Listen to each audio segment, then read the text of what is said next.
giving you an opportunity to get the full story from the people who tell it best. This is Mediacom Newsleaders. Hello, I'm James Mauser, and have you heard about the Missouri Jazz Music Festival? Well, it's kind of new to Columbia, but it's been going on for a while in Jefferson City. More on that story in just a second. I'd like you to meet Jeff Bassinson. He's the president of the board of directors of the Jazz Forward Initiative. Hi, Jeff. It's a pleasure to meet you. Good to see you. That was a mouthful, right? Yes.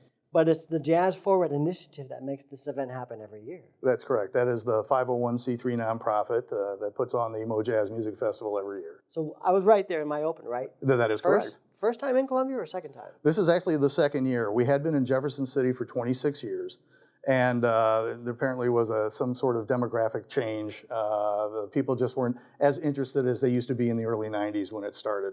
And so we thought maybe we'll see if we can get a better response if we move it to Columbia. And last year we had it at Rose Park, and we almost quintupled the number of attendees from the previous years. Well, you got that response. So we figured that's a pretty good start, and we thought, yeah, we're going to keep it here. So we're firmly established to continue this event under the new name of the Mojos Music Festival. Mojos Music Festival. What was it called before? It was the Capital Jazz Fest. And we had that, like I said, that was in Jefferson City for 26 years.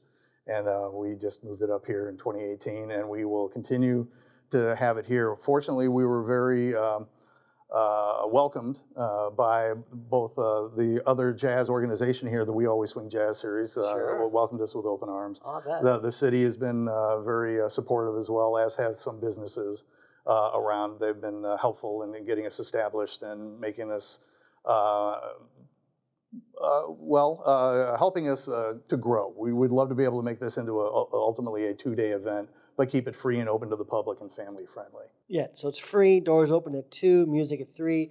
So doors open at 2, I guess you would advise come at 2 or before. Right. Well, if last year's numbers are any indication, we're hoping to increase it we'd love to go 40%, and that would be quite a lot of people. Although the park is a nice area, a lot of trees and grassy areas. You can bring in your own chairs and sit down in the shade and just listen to the music. But yeah, it might get a little busy this year. Yeah, keep that in mind. So what's your lineup like this year? What we like to do is we like to diversify the types of music that come in. There's so many different styles within the genre of jazz. And I mean, our main focus is to preserve and promote America's truly original music art form, which is jazz. And so we try and touch base with different styles within the genre.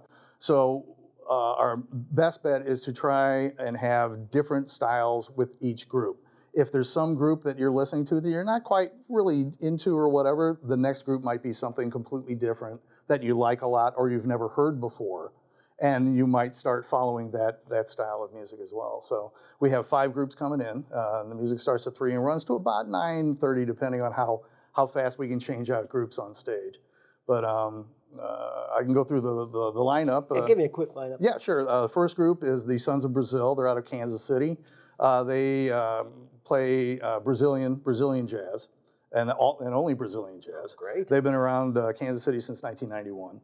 The second group is actually from Columbia, Loose Loose. Recent college grads, as a matter of fact, or grad students. They've been around for a few years. They kind of mix fusion, funk, and some jazz along with a touch of hip hop. So that's going to be a little bit different. Third group is a jazz rock group out of Chicago, and they're called Marbin. They've played the Jazz Festival a couple of times before. They are jazz, they're rock, fusion, and some people might think they're borderline metal.